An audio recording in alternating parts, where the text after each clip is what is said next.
বাংলাদেশে জাতিসংঘ মানবাধিকার মিশনের অফিস প্রতিষ্ঠায় চুক্তি, অন্য দেশের নির্বাচন নিয়ে প্রতিক্রিয়া দিতে কূটনীতিকদের সতর্ক করলেন মার্কিন পররাষ্ট্রমন্ত্রী।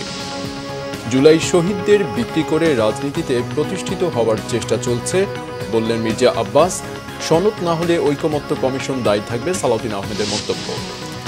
গোপালগঞ্জের ঘটনায় 500 জনের বিরুদ্ধে মামলা, বিচার না হলে আরও 10 জেলায় হামলা হতে পারে মুন্সিগঞ্জে বললেন নাহিদ ইসলাম। দেখছিলেন ক্রাউন সিমেন্ট সংবাদ শিরোনাম, এবারে বিস্তারিত।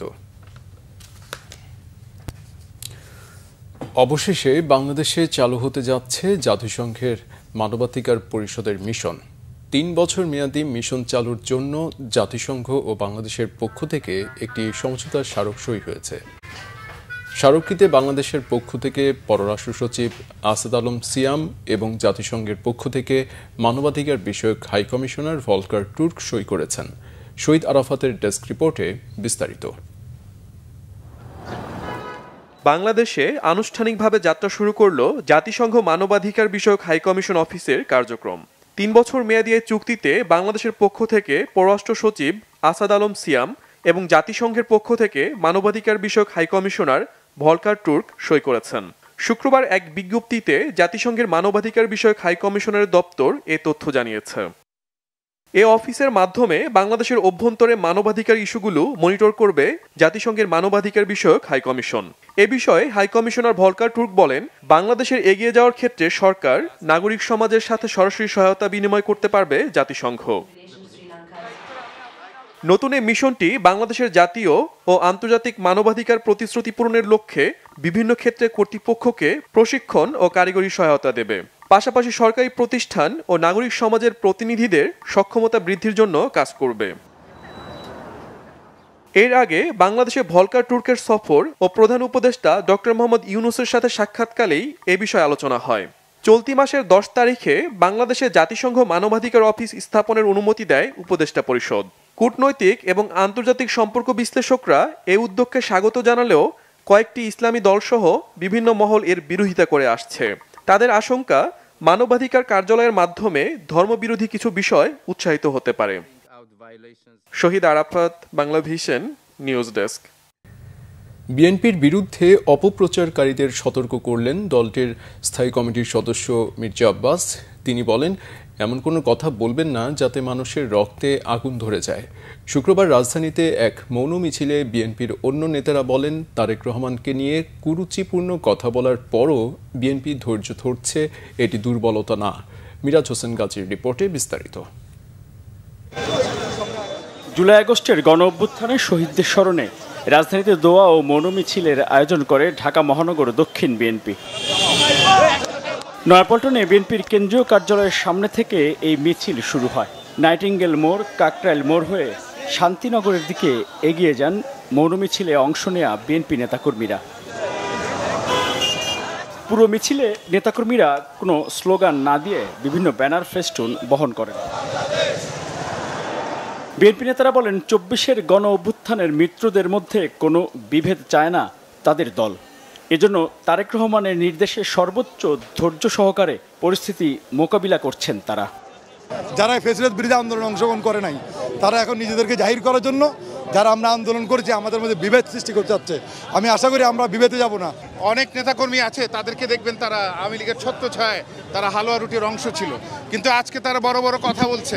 কাজটা তো করতে হবে বিএনপির রাস্তায় থেকে পাহারা দিয়ে, এই ফ্যাসিবাদদের গলা পাড়া দিয়ে এই বাচ্চাদেরকে বাঁচিয়ে রাখতে হবে, তাদের জীবন আমাদেরকে। অতএব কেন তারা এই ধরনের অপরিপক্ক আচরণ করছে? বিএনপি বড় দল হিসেবে দায়িত্বশীল আচরণকে কেউ যেন দুর্বলতা মনে না করেন, সেই আহ্বান জানান দলটির নেতারা। আমার দেশ নায়ক তারেক রহমান নির্দেশ দিয়েছেন ধৈর্য সহনশীলতার সাথে পরিস্থিতি মোকাবেলা করবার জন্য। আমরা ধৈর্য ধরেছি, আমরা সহনশীল আচরণ করছি। যদি এই ষড়যন্ত্রকারীরা জনাব তারেক রহমানকে নিয়ে পরবর্তীতে আর কোনো ষড়যন্ত্র করে, যে ভাষায় জবাব দেওয়া প্রয়োজন সেই ভাষায় জবাব দেওয়া হবে। মৌন মিছিল শুরুর আগে নয়াপল্টনের কেন্দ্রীয় কার্যালয়ের সামনে সংক্ষিপ্ত সমাবেশে বিএনপি স্থায়ী কমিটির সদস্য মির্জা আব্বাস বলেন, তাদের সঙ্গে পায়ে পা দিয়ে ঝামেলা করতে চাচ্ছে কোনো দল, কিন্তু বিএনপি কারো উস্কানি পাত্তা দিবে না। তারা নাকি আমাদেরকে বাংলাদেশ থেকে নিশ্চিহ্ন করে দেবে। এমন ঔদ্ধত্য প্রকাশ করে বক্তব্য রেখেছে। আমি বলবো ভাইরা, দয়া করে জিহ্বায় একটু লাগাম দেন। জিহ্বায় লাগাম দিলে দেশের মানুষের ভালো হবে, আপনাদেরও ভালো হবে, আমাদেরও ভালো হবে, দেশেরও ভালো হবে। এমন কোনো আজে বাজে কথা বলেন না যে কথা বললে পরে মানুষের রক্তে আগুন ধরে যায়। আমাদের কোনো অন্য কোনো দিকে নেওয়ার চেষ্টা করবেন না। আপনারা পায়ে পাড়া দিয়ে বিএনপির সঙ্গে ঝগড়া চালিয়ে চেষ্টা করছেন। বিএনপি ঝগড়া করবে না, বিএনপি ঝগড়া করার দল নয়। বিএনপি একটি গণতন্ত্রকামী দল। বিএনপি গণতন্ত্রের জন্য লড়াই করে মানুষের সঙ্গে নিয়ে, সেখানে যদি আপনারা পাকে পড়ে যান তখন আমাদের কিছু করার থাকবে না। ঢাকা মহানগর দক্ষিণ বিএনপির এই মৌন মিছিলটি শান্তিনগর মালিবাগ হয়ে খিলগাঁও এলাকায় শেষ হয়। মিরাজ হোসেন গাজী, বাংলা ভিশন, ঢাকা। এদিকে জুলাই মাসে জুলাই সনদ প্রণীত না হলে এর দায় অন্তর্বর্তী সরকার ও ঐকমত্য কমিশনের বলে মন্তব্য করেছেন বিএনপির স্থায়ী কমিটির সদস্য সালাউদ্দিন আহমেদ। 2024-এর গণ অভ্যুত্থানের শহীদদের স্মরণে শুক্রবার বিকেলে রাজধানীর মিরপুরের পল্লবীতে ঢাকা মহানগর উত্তর বিএনপি আয়োজিত মৌন মিছিল পূর্ব সমাবেশে সালাউদ্দিন আহমেদ এসব কথা বলেন। তিনি বলেন, ক্ষমতায় যাওয়ার জন্য যারা নির্বাচনকে পিছিয়ে দিয়ে ঘোলা পানিতে মাছ শিকার করতে চায় তারা আবারও ফ্যাসিবাদকে ফিরিয়ে আনতে চায়। গণতান্ত্রিক শক্তিকে বিভক্ত করতে নানান ষড়যন্ত্র চলছে অভিযোগ করে তিনি বলেন, জনগণকে সাথে নিয়ে ফ্যাসিবাদ বিরোধী ঐক্যকে সুসংহত করতে হবে।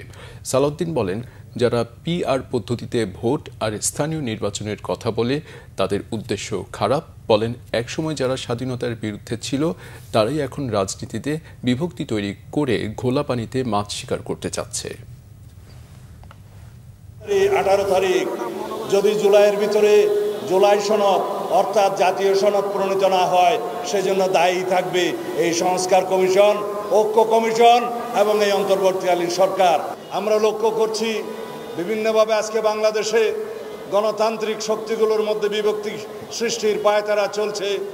আমরা লক্ষ্য করছি বাংলাদেশের পক্ষের শক্তিসমূহে যারা ফ্যাসিবাদ বিরোধী গণতান্ত্রিক আন্দোলন ঐক্যবদ্ধ হয়েছিল তাদের মধ্যে বিভক্তি সৃষ্টির বিভিন্ন রকমের ষড়যন্ত্র করা হচ্ছে।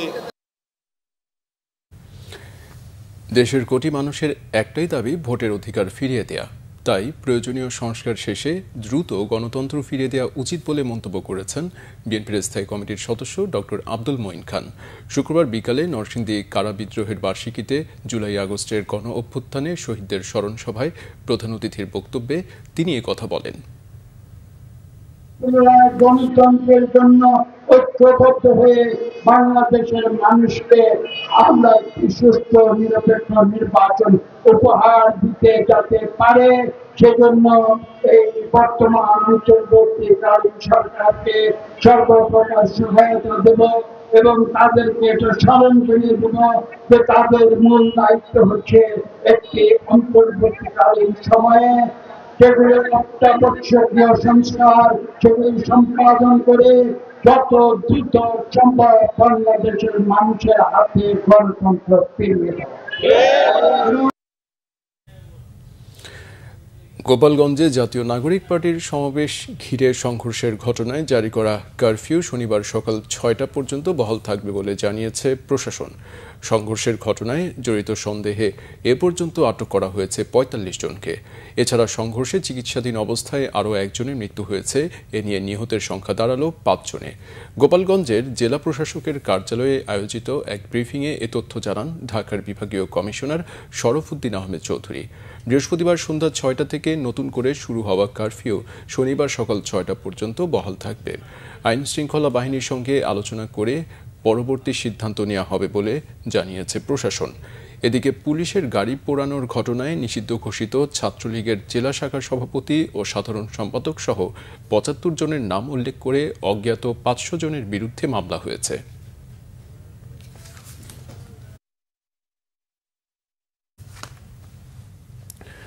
সামনে আরেকটি লড়াই আসছে বলে মন্তব্য করেছেন জাতীয় নাগরিক পার্টি এনসিপির আহ্বায়ক নাহিদ ইসলাম। তিনি বলেছেন, যদি গোপালগঞ্জের ঘটনার বিচার না হয় তাহলে দেশের আর 10 জেলায় হামলা হলেও তাদের দমন করা যাবে না। বাংলাদেশ নিয়ে দেশের ভেতরে বাইরে ষড়যন্ত্র চলছে বলে হুঁশিয়ার করে দেন দলের নেতা হাসনাত আব্দুল্লাহ। শুক্রবার মুন্সিগঞ্জ ও নারায়ণগঞ্জের পদযাত্রায় তারা এসব কথা বলেন। প্রতিনিধিদের পাঠানো তথ্য ও ছবিতে ডেস্ক রিপোর্ট।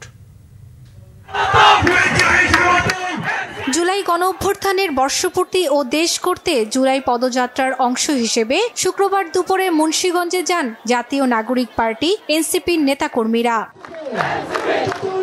পদযাত্রা শেষে সভায় বক্তব্য রাখেন দলটির আহ্বায়ক নাহিদ ইসলাম। এ সময় তিনি পাড়া মহল্লায় প্রতিরোধ গড়ে তোলার আহ্বান জানান। ফ্যাসিবাদ ও মুজিববাদের বিরুদ্ধে লড়াইয়ের আহ্বান জানিয়ে ভোটাধিকার নিশ্চিতের দাবিও জানান নাহিদ। গোপালগঞ্জে হামলা চালানো হয়েছে, বাংলাদেশের আরো 10টা জায়গায় হামলা চালানো হবে, আমাদেরকে দমন করা যাবে না।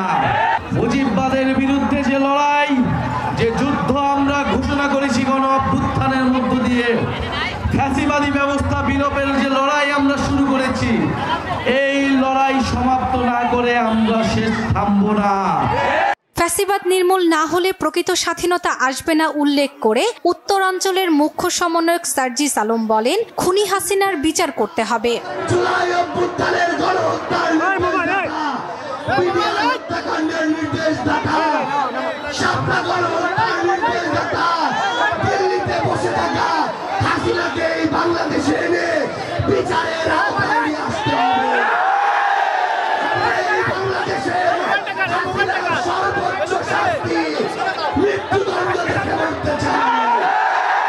এদিকে মুন্সিগঞ্জের পদযাত্রা শেষে বিকেলে নারায়ণগঞ্জে যান এনসিপির নেতাকর্মীরা। এ সময় দক্ষিণাঞ্চলের মুখ্য সমন্বয়ক হাসনাত আব্দুল্লাহ বলেন, আওয়ামী লীগের পুনর্বাসনের স্বপ্ন কোনোদিনও পূরণ হবে না। আওয়ামী লীগের পুনর্বাসন আমাদের মৃত্যু পরোয়ানা নিয়ে আসে। আওয়ামী লীগের পতন হয়েছে অভ্যুত্থানের মধ্য দিয়ে। সুতরাং আওয়ামী লীগের যে তওবার সুযোগ ছিল গত বছর ধরে গোপালগঞ্জের ঘটনার পর, আওয়ামী লীগের তওবা করার সুযোগ নেই। একই মঞ্চে দলের কেন্দ্রীয় সদস্য সচিব আক্তার হোসেন বলেন, কিয়ামত পর্যন্ত এদেশে আওয়ামী লীগের আর কোনো রাজনীতি করার সুযোগ নেই। শুধু তোমাদের জীবদ্দশাই নয়, তোমাদের পরবর্তী প্রজন্ম যদি ভারতের সেবা দাসত্ব বাংলাদেশে প্রতিষ্ঠা করার স্বপ্ন দেখে, বাংলাদেশের মানুষ তাদেরকেও ছাড় দেবে না। কিয়ামত পর্যন্ত বাংলাদেশে আওয়ামী লীগের রাজনীতির আর কোনো সুযোগ নাই। সারা দেশের আওয়ামী সন্ত্রাসীরা গোপালগঞ্জে গিয়ে আশ্রয় দিয়েছে। এই বাংলাদেশে 1 ইঞ্চি জায়গাতেও আওয়ামী সন্ত্রাসীদেরকে আমরা স্থান দেব না। আগামী 3 আগস্ট জাতীয় শহীদ মিনারে জড়ো হয়ে জুলাই ঘোষণাপত্র আদায়ের কর্মসূচি বাস্তবায়ন করা হবে বলে জানান এনসিপির নেতাকর্মীরা। Sharmila Keya, Bangla Vision news desk.